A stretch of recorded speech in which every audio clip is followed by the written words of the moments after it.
Okay, Ma, I have a story to tell you. It's been a few weeks riding it. I think you'll like it. Okay, Jack, tell me this story. Every era, there will be a story to warn us about power, corruption, and the cost of remaining silent. George Orwell's Animal Farm, written in 1945, is one of the clearest warnings ever published today. The Animal Farm, will be explored for what the book says. Why Orwell wrote it and how its message connects to the world we live in now. It's England, in the mid-20th century. We start off on a farm called Manor Farm. In Chapter 1, the animals gather in the barn to hear Old Major, the wise boar, speak about a dream he had. He tells them all about how humans exploit animals and that a revolution is necessary. All men are enemies, all animals are comrades, and whatever goes on two legs are bad. The animals sing Beast of England, a song of rebellion. Old Major dies. The pigs, Napoleon, Snowball, Squealer, start teaching others about animalism. You do this, you do that. Abused by Mr. Jones sparks more after they broke in to eat food that he neglected to put out for them. The rebellion starts earlier than expected. The animals overthrow him and rename the farm Animal Farm. They create the 7 commandments written on the barn wall. Number 1 is, whatever goes upon 2 legs is an enemy. Number 2 is, whatever goes upon 4 legs or has wings is a friend. Number 3, no animal shall wear clothes. Number 4, no animal shall sleep in bed. Number 5, no animal shall drink alcohol. Number 6, no animal shall kill any other animal. Number 7, all animals are equal.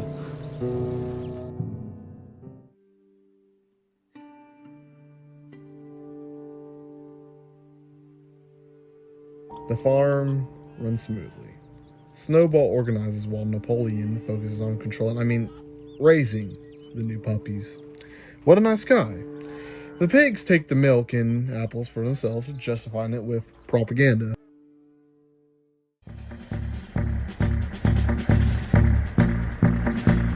The humans try to retake the farm, but they lose through Snowball's lead, which results in him becoming the war hero that was once Manor Farm, now Animal Farm. With that, the animals celebrate their victory. Things get to be more tense. Snowball and Napoleon clash over everything, especially over the windmill project. Napoleon uses their trained dogs that he raised to chase off Snowball. Snowball, now held as the villain right-hand man of Mr. Jones, Napoleon becomes leader and cancels the Sunday meetings.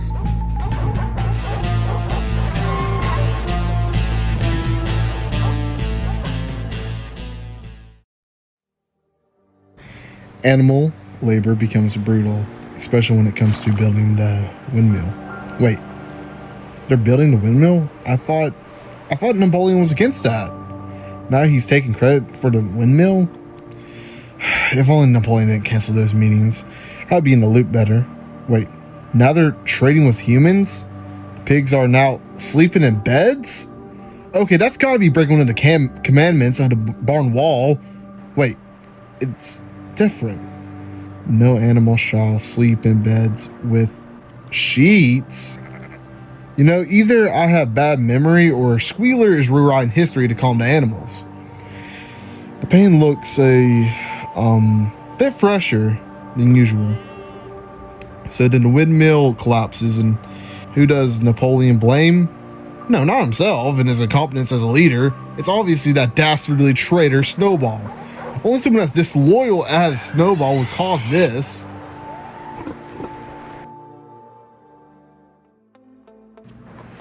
Winter's getting harsh. All the food is starting to run low. Napoleon stages fake triumphs and holds a purge where animals confess their crimes and are executed by dogs. Wait, wasn't there a command about not killing? Okay, let's go back to the law. Ah yes, no animal shall kill without any other animals without cause. Okay, I think I need to start paying more attention to Squealer's animalism study.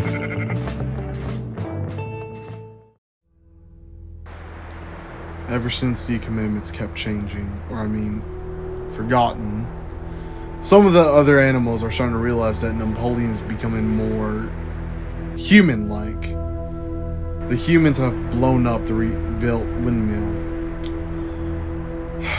Boxer has to have a good retirement after that. Now the pigs are drinking alcohol? Alcohol? Isn't that prohibited for animals? You know what? Never mind. I quit. I give up on animalism. Just give me a huge F.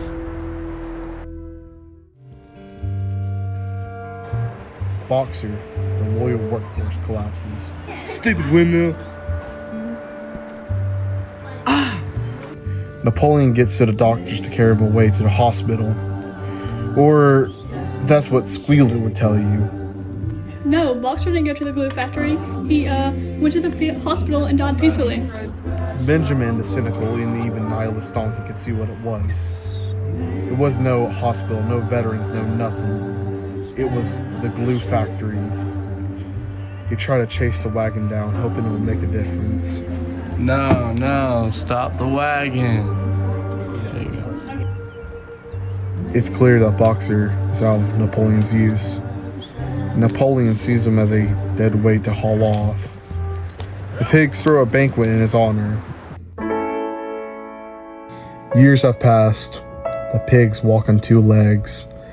Sheeps switch their stances from 2 legs bad to 2 legs good. He carry whips and behave exactly like humans. The farm is renamed back to Manor Farm. Now animals cannot tell the pigs and humans apart. When they saw Napoleon, they did not see a pig or a familiar animal, but a new age version of Mr. Jones. The wall has been repainted for the last time, and now it says, "All animals are equal, but some are more equal than others." The revolution is always doomed when the new leader adopts the vices of the old.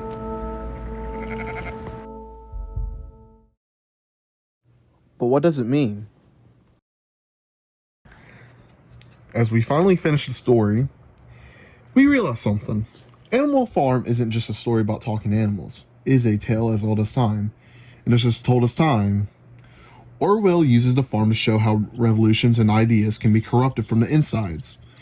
These themes include power corrupts, those who gain power often use it to protect themselves instead of helping others.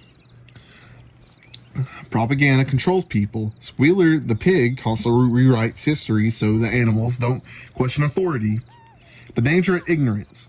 Most animals can't read or think critically. Because of that, they can't resist manipulation. And of course, idealism versus reality. The animals dream of equality, but without accountability, their dream collapses. It's pretty easy to understand this. It's almost as if we, the people, are the animals. I know, theories can stretch so far. Orwell's message is clear. A society that can stay free if people stay informed, question leaders, and refuse to give up their rights. What does the characters mean, though? Well, Mr. Jones is obviously the overthrown Russian monarchy. Old Major, a mix of Marx and Lenin, whose ideas began the revolution.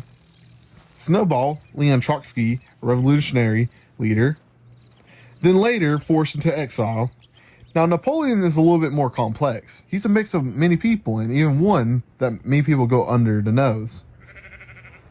Joseph Stalin, who used terror to seize power, and also Napoleon Bonaparte, a dictator, a symbol of corrupted revolutions, and a figure associated with egotistical authoritarianism.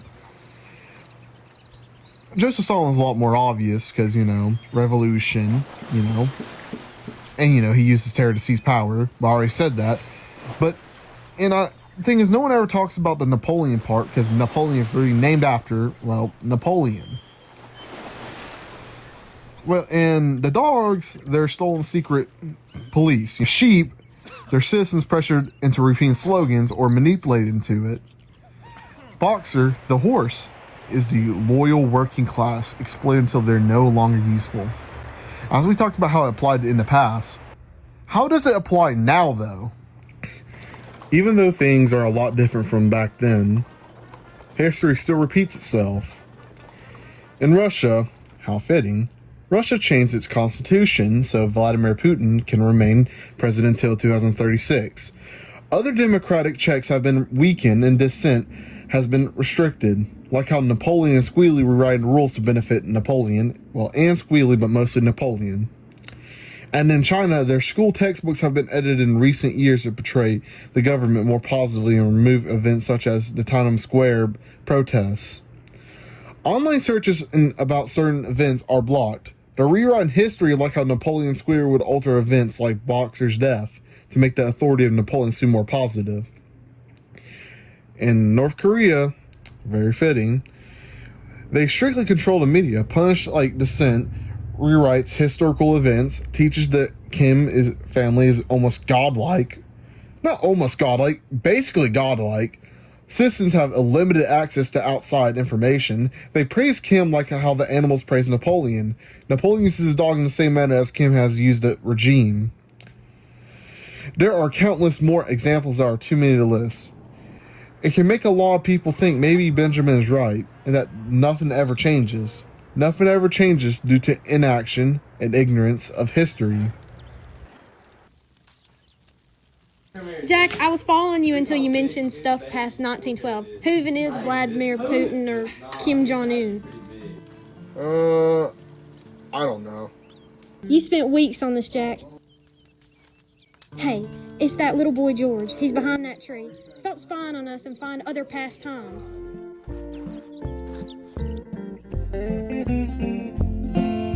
Cruel, cruel world, must I go on? Cruel, cruel world, I'm moving on. I've been living too fast, and I've been living too long. Cruel, cruel world, I'm gone. This big old world sure got me running round. I heard a voice that said, just settle down.